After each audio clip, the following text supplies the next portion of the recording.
as beekeepers,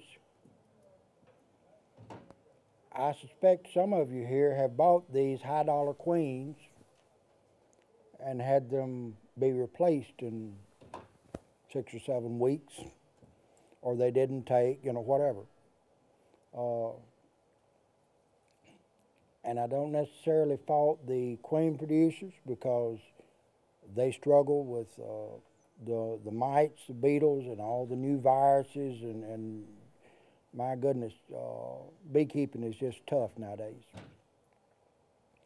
But at any rate, a couple of years ago, I said, well, we need to raise queens. And so I got out my old trusty grafting needle and discovered I can't do this anymore. I'm blind. My fingers are stiff. It just doesn't work too good. So we went to work, and last summer we were at Clemson making a presentation on beetle traps and ran across. Now, I had tried cell punch before. I already knew I couldn't graft. And the American style of cell punch generally uses a long cutting tube. And they tell you that you can blow it out or you can do this or that. And all that is a lie. You tear up half of them trying to get it out of the tube, okay? And this thing come out of Australia. And when I saw it, why didn't I think of that? All you need is a short cutting ring. From that, I put together a QueenRearing. In fact, the kit has the book, which is what we're going to go through here. Jed? Why raise your own queens? Now, we're just going to click through this first part because there's a couple of things that I do different with queens. Now, 1 hour, we're not going to have time to cover everything we need to. It's all in the book in the kit, but there's a few things I do want to cover for you to see what we're doing. Cost is often one of the first things because these things are expensive. Emergency, I go out to my hive and I don't have a queen. Probably I killed her the last time I went through there, okay? But we don't have one. Now, if I have my own queen yard, I just walk out here and get one I want, put her in the cage, and we go right on. The same thing if I catch a swarm or get a colony out of a house or a barn. It's really convenient. Chad? There's two primary reasons that we want to go to raising our own queens. Number one is quality.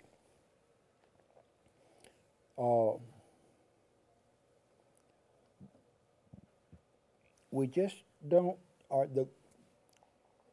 many times the queens that we buy are not the top quality that we would really like to have.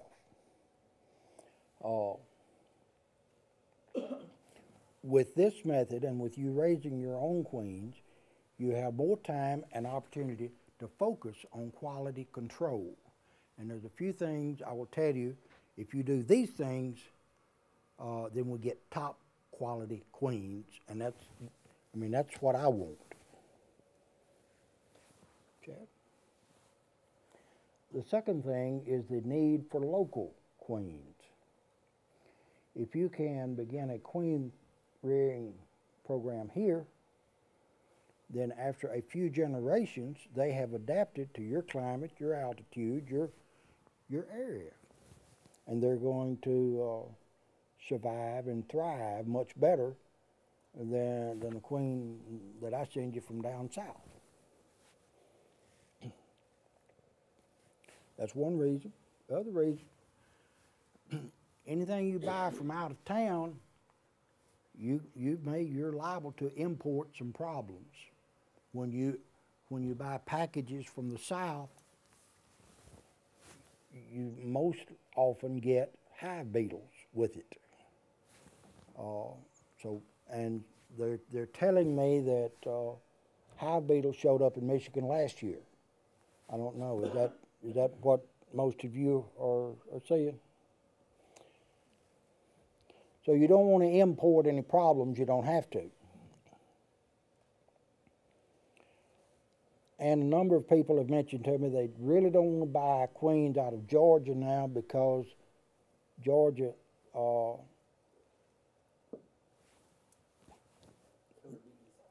sir? Killer bees down there now. They have found the Africanized bees in Georgia. So it is to our advantage to raise our own queens. Truth is, it always has been. It just never has been really easy to do. So my objective is to give you a method to raise queens that you don't have to be a rocket scientist. You don't have to do the grafting. It's easy enough that the ordinary beekeeper can do it. So, I don't know if we got enough of these. Pass these around. It's an evaluation sheet that the school give us, and they want you to evaluate my presentation. And I would be particularly interested in whether I made queen rearing understandable for you. Most of the books on queen rearing, it gets really confusing. So we're gonna take a shot at this. Now you need to be warned ahead of time.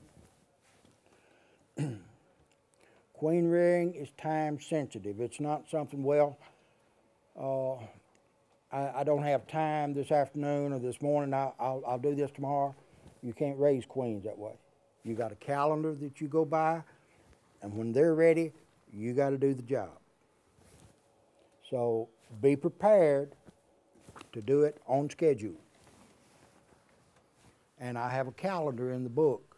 We'll look at it briefly on here to tell you what's got to be done and when it's got to be done. Another issue is you will need, all right, now on the front of this thing, I said this is designed for hobbyists and bee clubs to raise 15 to 200 queens. Actually, you can raise 300 or 400 if you want to. Let's say you're going to raise 15 queens. You're going to need 5 hives as resources. Now, you can get everything going until it's time to do the mating yard. You got to have the nukes, the mating nukes, which is just a small beehive. May be 3 frames or 5 frames, but you got to have bees and frames, and it's going to take you 5 or 6 hives to get that set up.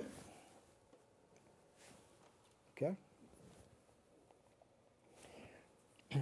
Now, the more resource hives you have, the less you will weaken each of these resource hives as you take the bees, the brood, and the food from them for the queen rearing. That means that this queen rearing is an ideal project for bee clubs, or just two or three buddy beekeepers. You get 3 or 4 folks that's got 3 hives apiece, you got enough.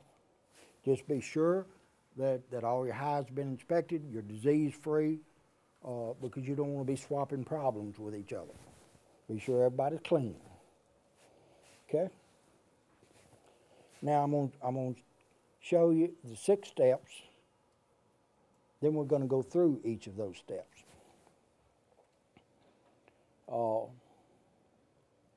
We're going to add emerging brood, and we're going to discuss this, and I'll explain exactly what we're doing.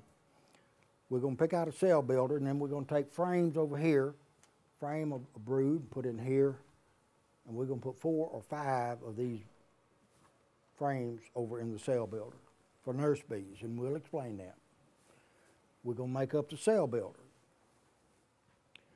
We're going to punch the cells out with the little tool I showed you.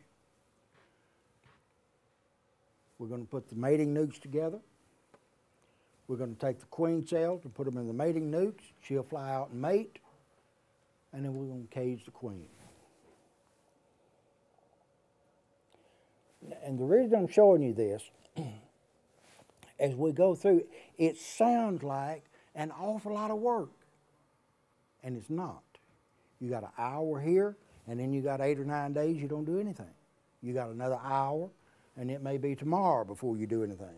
And you got a couple of hours. So it's not a lot of time. It just sounds like it. That's why I'm showing you this. So let's,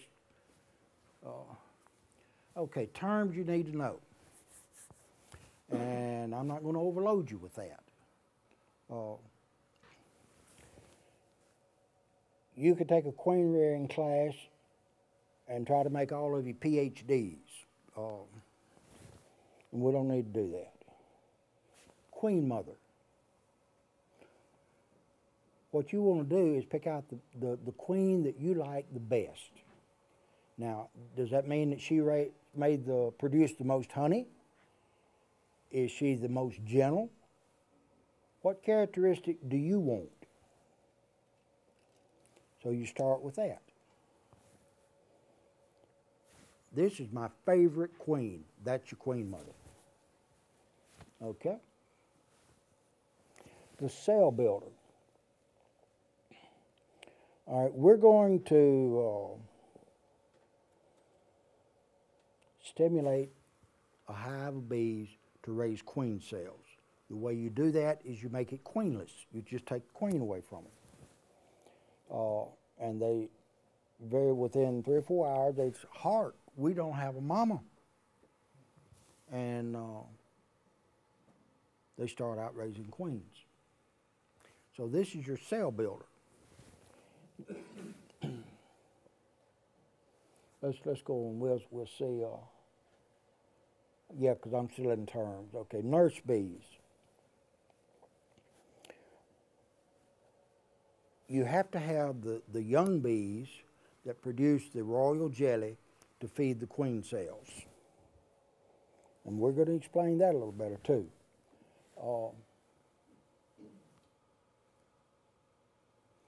We're still on terms that we're just looking at definitions and stuff now.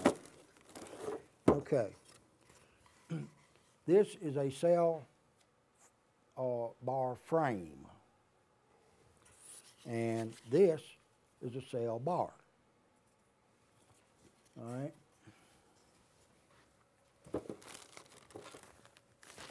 The next picture will be a cell base, and I'll go ahead and show you that.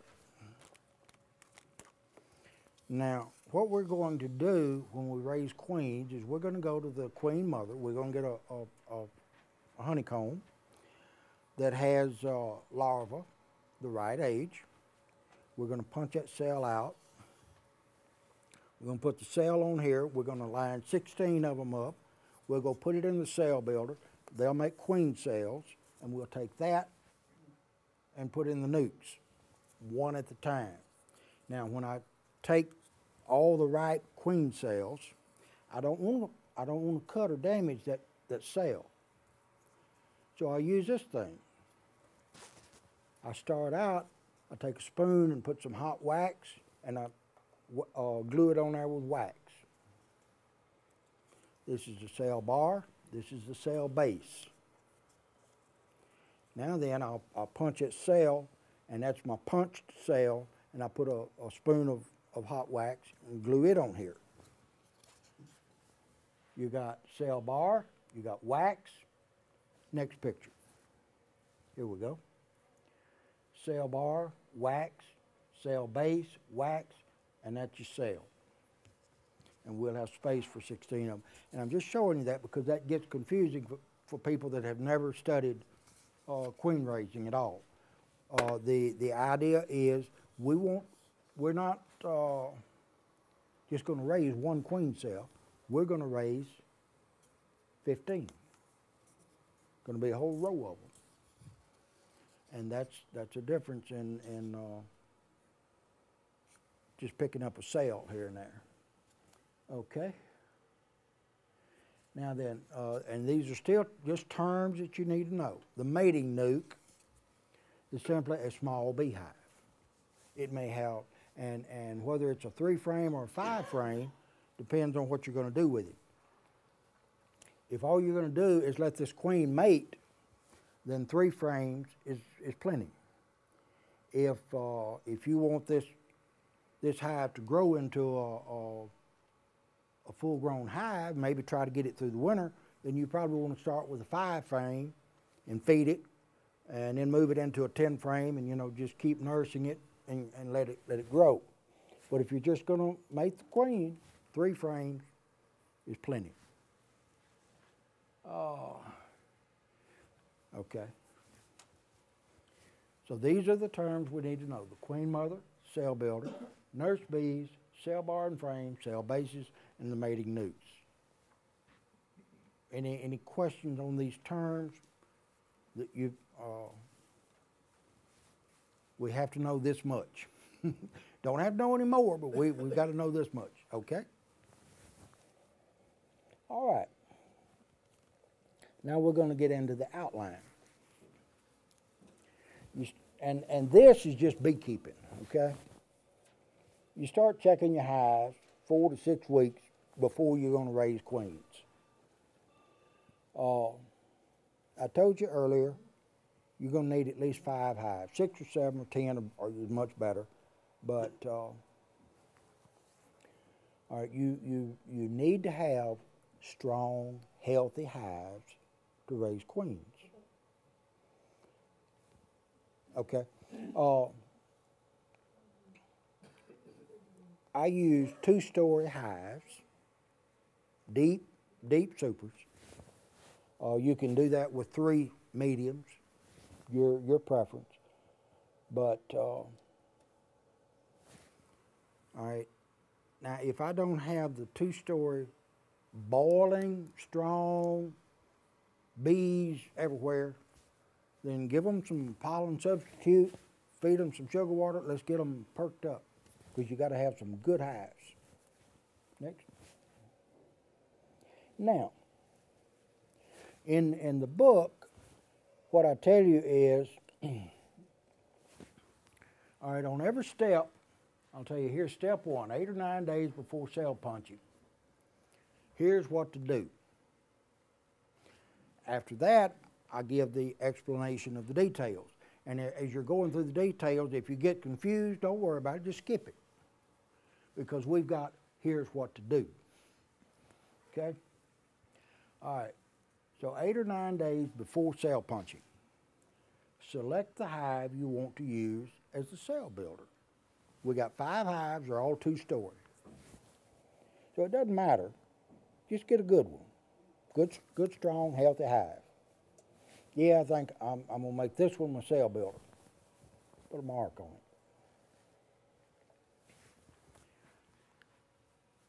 it. All right, and I go into that hive and I find 4 or 5 combs, either empty or half full of honey or something. All right, you don't want to take any pollen out and you don't want to take any brood out.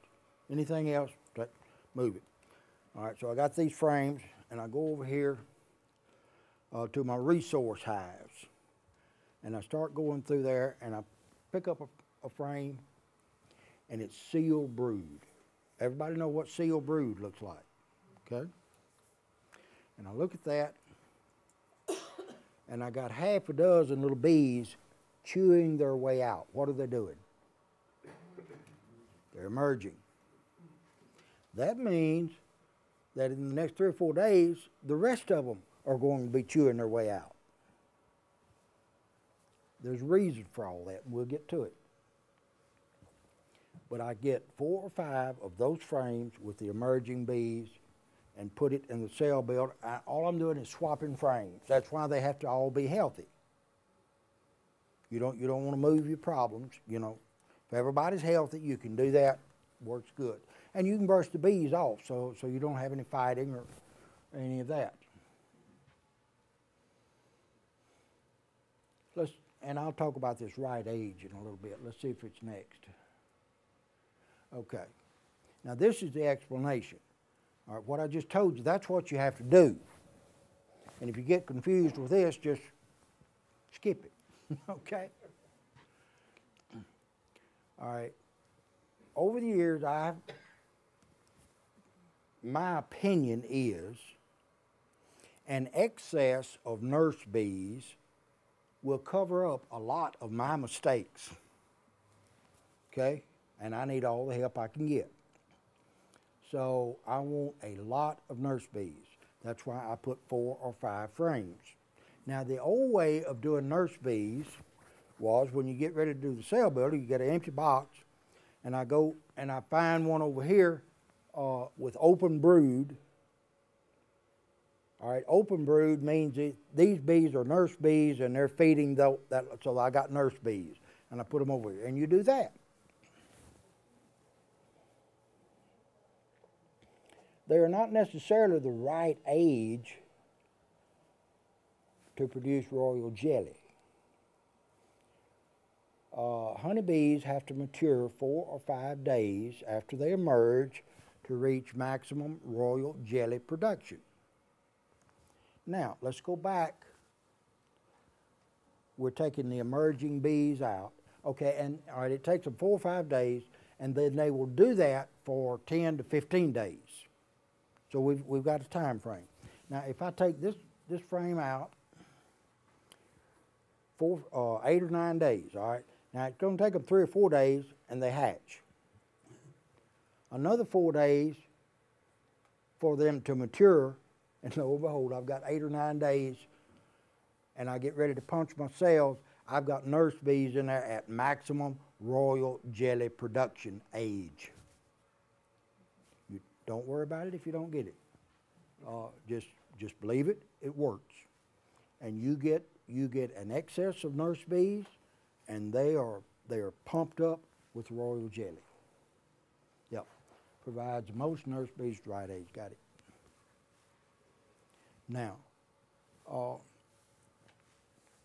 and truly, y'all let me know if any part of this after the class. Tell me now. This part was fuzzy, because my ambition is to get this down so that the average everyday beekeeper can go out and raise queens. There's no reason that we can't.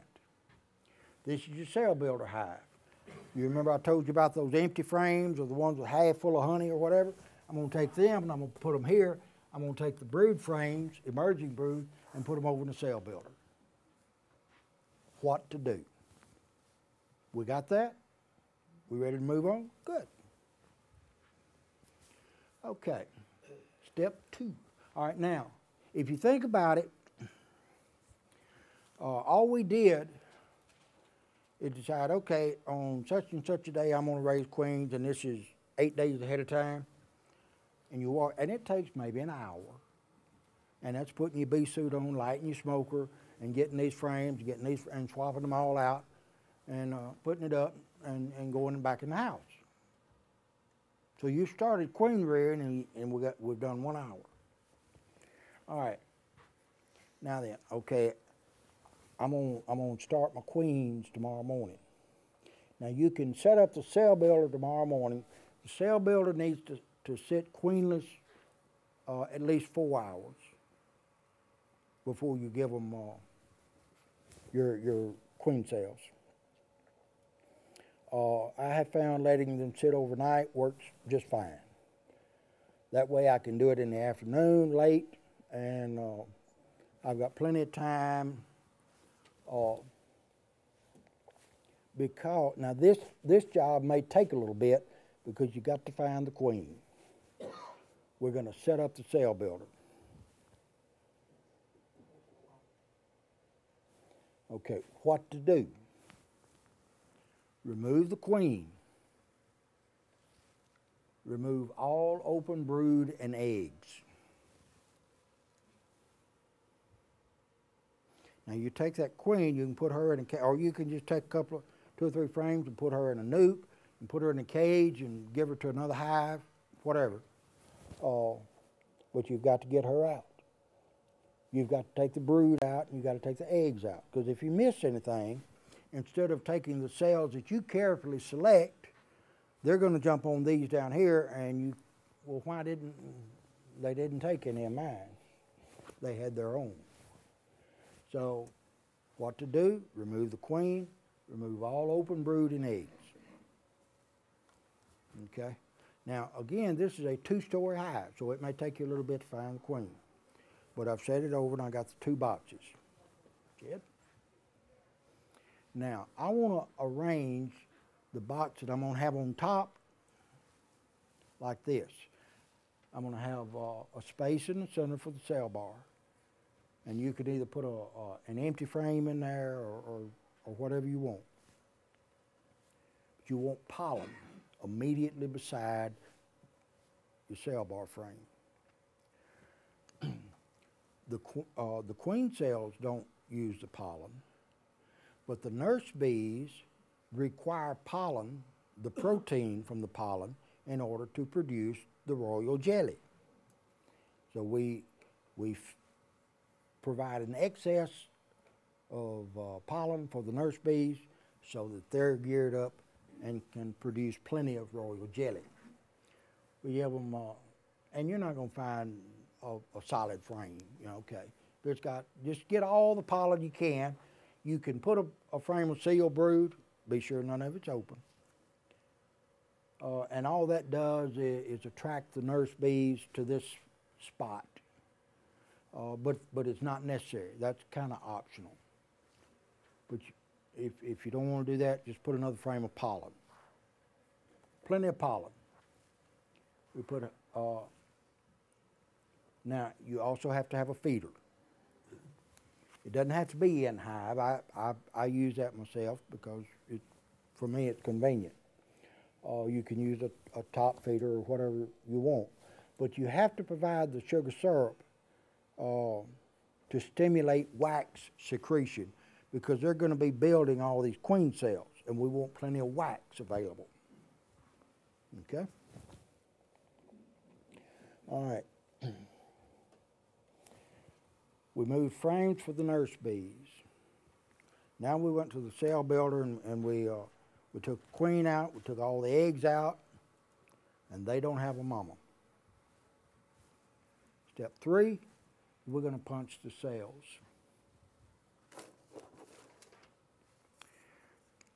It comes in the kit straight. What you will do actually is bend it to your preference so that you can see. You pick out the larva that you want, and we're going to show you how to do that. Yep. Okay. We're going to set up the punch area and blah, blah, blah, blah, blah. Go to the next one. Too much. Okay. Here's our punch area. This is the tool.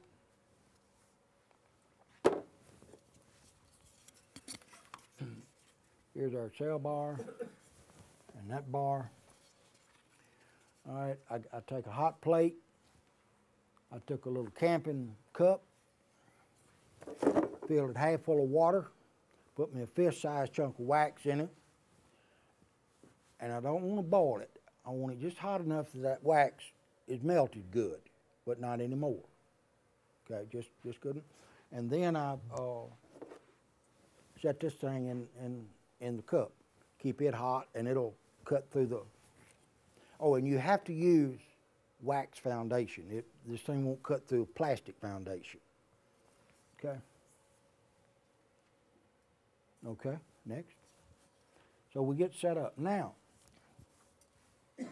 When we first started trying to do queens, this boy's about as blind as I am. He's one in our bee club, but he's got a big flashlight and he's searching for those larvae. So I discovered right away I've got to have some help, and I tried jeweler glass. Well, we tried that big old magnifier you saw. What I found is I've got to have light in the cell for me to really see. We found this little thing. It's for fixing watches, but my light will move. And it's got a band on it where I can put it around my head and, you know, work that way. But this solves my vision problem. And you may have one that you prefer better, but that one works good for me. Okay. How do we know which worm are we going to pick up? Here's an egg. Now I colored these a little bit with Photoshop, and they're still hard to see because of the royal jelly. All right. But now here's this, if you will take a frame, and you probably need to do this before you try to do the queens. You just go out there to your hive, get your light, your magnifier, whatever you need, and take a frame out that's got eggs and little bitty larvae, and just look at them for. You look at them 15 minutes, and you'll see it. A larva that's about the same size as the egg is just what you want. Now we're talking like 12 to 24 hours old. The queen books will tell you they can make a queen out of this larva up to 3 days old. They can, and she ain't worth a hoot.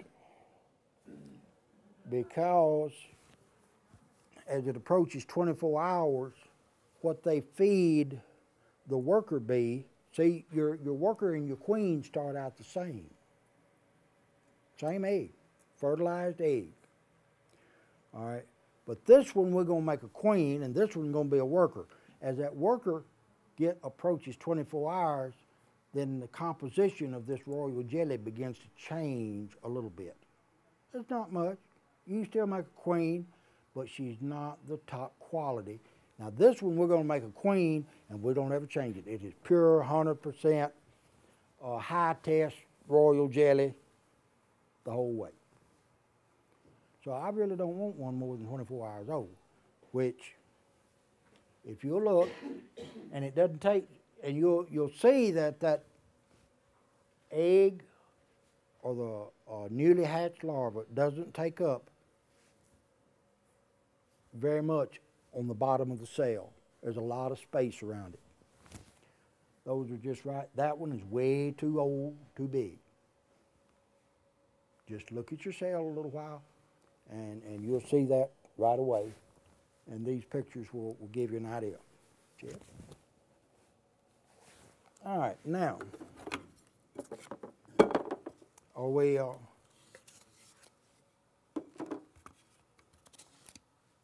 okay so far?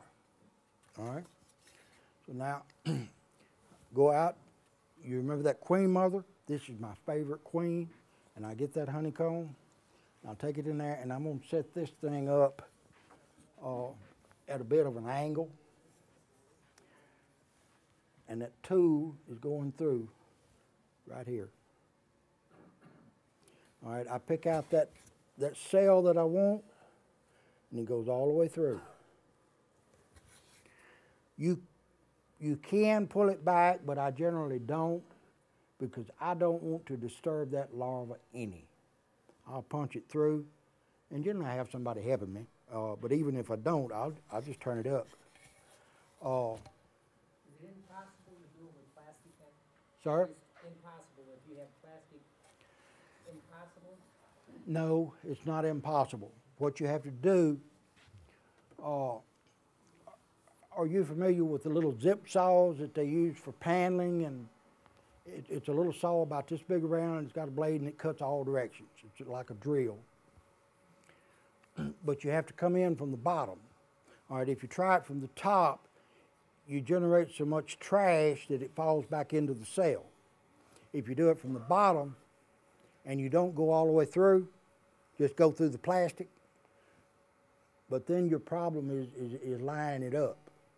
But it can be done. Yeah, because I use all plastic. I do too, but you will be better off if you're going to raise queens. Go ahead and buy you and put 3 or 4 sheets of plastic of wax and hem the queen up and make her lay on them.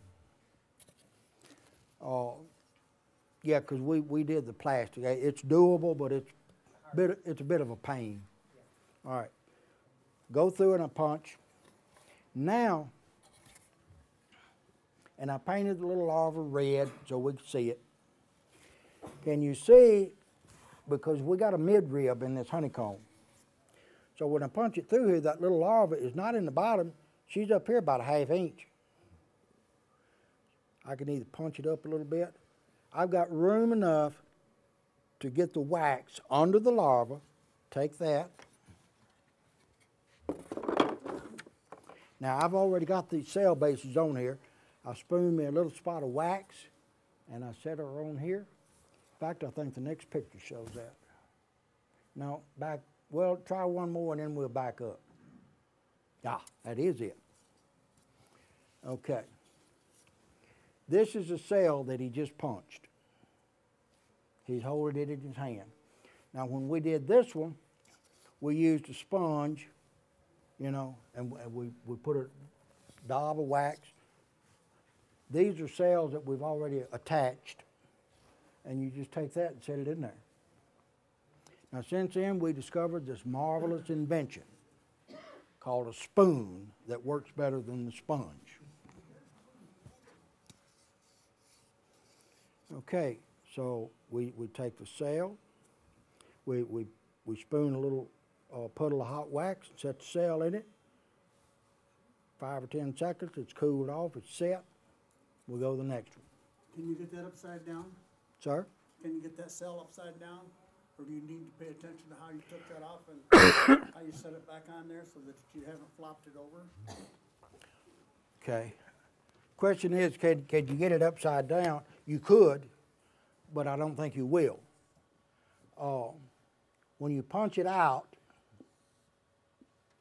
your little larva's up here, and that's going to be, you would have to turn it over. You'd have to put the larva down. Just keep in mind where your larva is and be sure and set it like this. It's possible, but not likely. I don't think you'll have a problem with that. Yes? When you're punching, do you heat your little cutting tool? You have to holler. I'm deaf. Oh, when you're going to do your punch, do you heat that cutting tool to make it cut through? Leave it in, you remember the cup on the hot plate? Just leave it in that. Oh, keep it warm. Yeah, and that does, it cuts a little easier. Okay. Next. Now, they're not showing it to be up, but what I'm trying to show you here is you've got a cell bar and we got cells all the way across. Pop his jaws a little bit there. It's late in the day. It's hard to stay awake, ain't it, man? It's hard for me to stay awake. All right. What I'm showing you here, when you get this done, and actually there's room for 16 cells across here, go back and look at your cells, at your larva. Is one of them bigger than the rest of them? That means she's a few hours older. She's going to emerge a few hours earlier and turn around and kill all the rest of your queens. So just take a few seconds to look. Yep, they're all the same age. If they're not, then take that one off and get one that's the right age. Put on there. Now, because we never touched the larva, so the larva is not damaged, harmed in any way. Just as important, we never disturbed the bed of royal jelly. They're not going to dry out. They're not going to have a period of not being fed or in a primed queen cell, they typically prime it with 50% royal jelly and 50% water. It's diluted. You don't have any of that. So you have time to look. They've got their good bed of royal jelly. And these nurse bees now, with the queens, they feed them excess royal jelly. They feed them more often, and they feed them more of it. They make sure that the queen cell has plenty. So We don't interrupt the food supply with this cell punch method. Check, they're all the same age. We're going to take that bar now there. We've done them like this. But now queen cells have to go like that. Queen cells are vertical. We stick them in here, put them in there. We should already have that full of syrup. Put the lid on it. And it'll be 10 days before we fool with it again. The tops of them are open. Your cells. The bottom. Okay. These are open. Gravity ain't gonna take that out. Oh, no. No, that,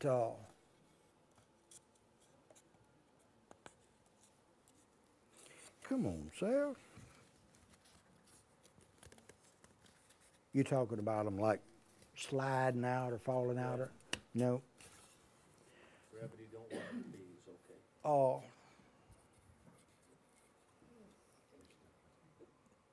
It's attached, the royal jelly, everything.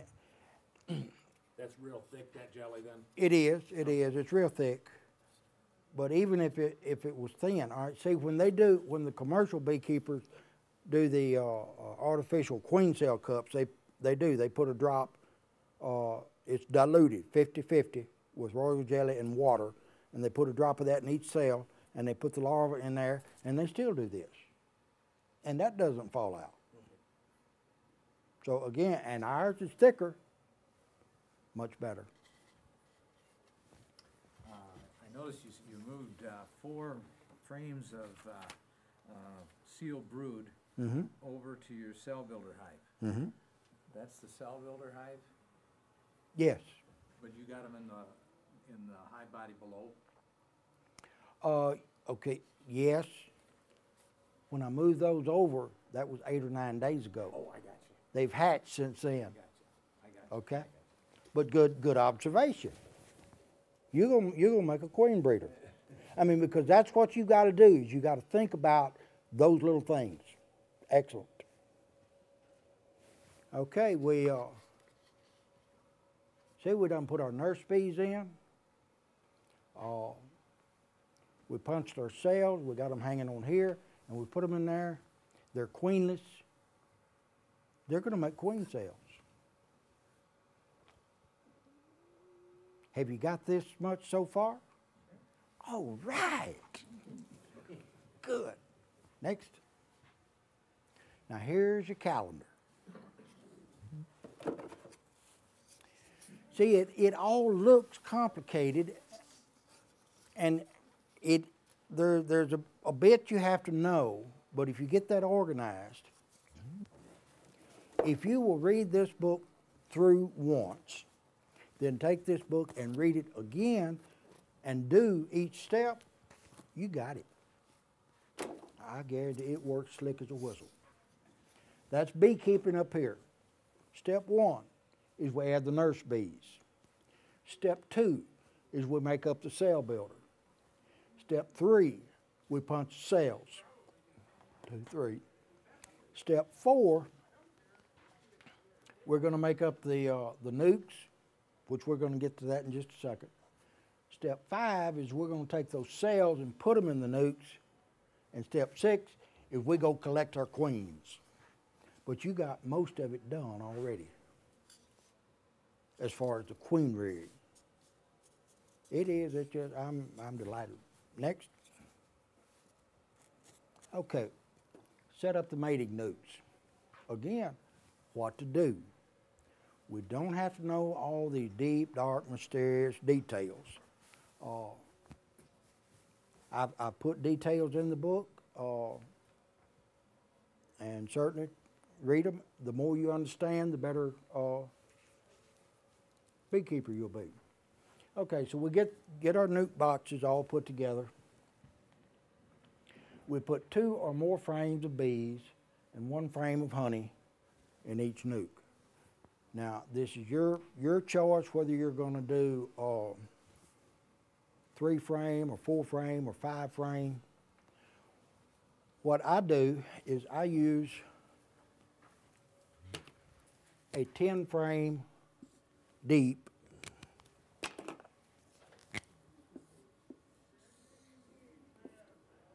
I put 2 dividers in it. I put 3 frames here, and I got an entrance right there. I put 3 frames in here, and I've got an entrance in the center. I put 3 frames in here, and I've got an entrance over there. I get 3 nukes in one box. Then as I get toward fall, and I remove that queen, I take that thing out, and I got, all right, and I take another queen out, then I got a box with 1 queen. But now this is your choice. If you want to use single nuke boxes, by all means do that. Okay, here we go. Do we understand how to do a nuke box? Oh, back that up, Jeff. Okay. All right, here's my resource hives right here. I got them lined up. And I take my nuke boxes and I go to this hive and I take bees. Now, I'm not getting nurse bees, I'm just getting bees. What are your forager bees going to do? They're going to fly back home, okay? So I take and put them in here, and I have to seal this box up, and I have to carry them 2 or 3 miles away from home so they won't fly back home. That's the mating yard, okay? Okay? Now, once I get to the mating yard, all right, honeybees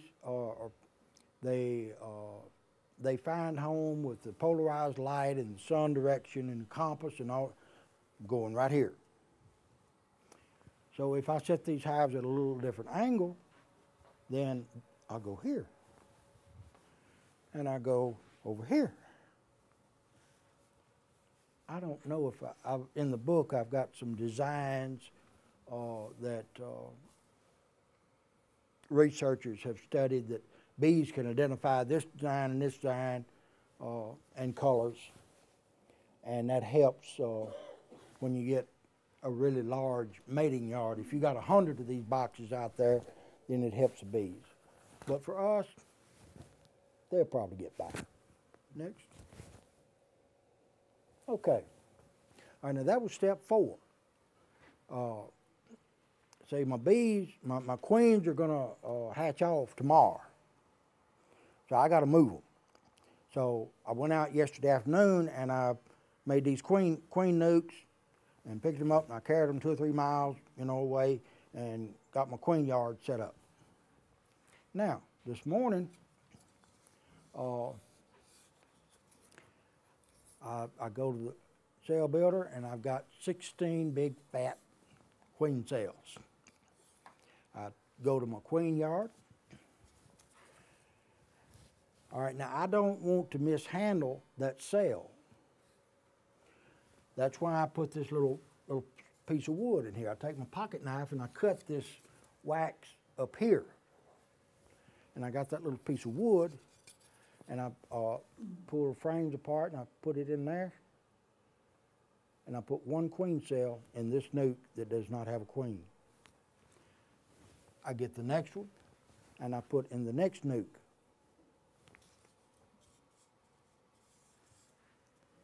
Ripe queen cells. 2 or 3 days, she'll emerge, and after she matures 2 or 3 days, she'll fly out to mate. She'll come back and she'll start laying, and in 2 weeks you got a laying queen. She will be a better queen if you wait another week, so you can see her pattern.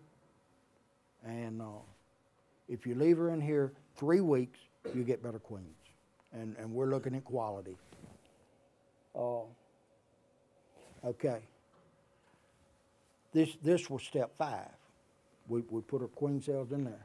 Now you got 2 or 3 weeks. You're not doing anything. Next.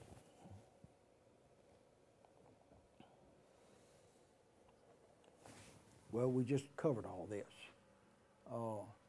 We take the cells from the cell builder, and we go out and we put them in the mating newts. Next. There it is.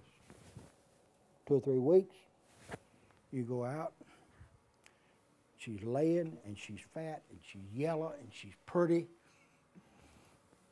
You pick her up and put her in the cage. Yes, ma'am. I have a question about genetic selection. Yes. So gene mutation takes some time. How many queens can you make from one queen in a year? I mean, if you're gonna wait for genetic drift to get a good queen or genetic modification, if you're only making one queen a year from, I mean, do you make a new queen every 32 days? How do you really get genetic selection? You're talking about for adaptation to the... Right. Okay.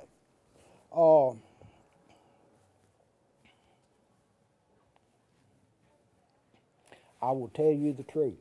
I don't know. How many queens can you make from one queen in a year? The queen will lay 1,000 eggs a day. I know, but from that progeny, how many generations? Oh, okay. I'm sorry, how many generations? How many generations can you get? I haven't figured that.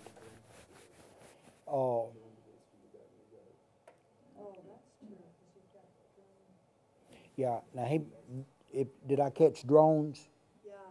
Okay. There's the- All right. Now drones is the next issue. All right. Now how long it will take? Her question is because I had talked earlier about these queens being adapted to your location. How long does that take? I don't know. How many generations can you get a year? All right, it takes 16 days for the queen. 2 weeks and 3 weeks is 5 weeks. Let's say every 8 weeks you could redo it. You could get another generation. But now I don't know that they would have time to adapt. See, because you mentioned the genetic mutations, and that I suspect will take a period of years, would be my guess. Wouldn't you already have selected the one you wanted? I mean, you don't have any way of selecting other than to pick the one you want in the first place. That's true, and what will happen is you do that, and then next year you've got better queens to select from, and you just continually select your better ones. Now, but let's talk about drones just a second. And I don't. What time am I supposed to quit? Oh, really? I thought it was 4:45. If y'all get tired, holler at me, and I'll shut up. All right, drones. When the queen will mature a few days in the mating hive, and she will fly out and mate in the air. Ideal situation, she will mate with 15 or 20 different drones to get the genetic diversity. Now, that's where you will get some of your genetic changes. Some of them you may not like. So we have to try them and see. Okay, now as time goes on, but now see, we're waiting off into bee breeding. Bee breeding is different from queen rearing. Okay, queen rearing is we're raising queens, and we got good queens, and they do a good job, and okay. But now if we talk about selection, then you need 15 or 20 different groups doing their thing.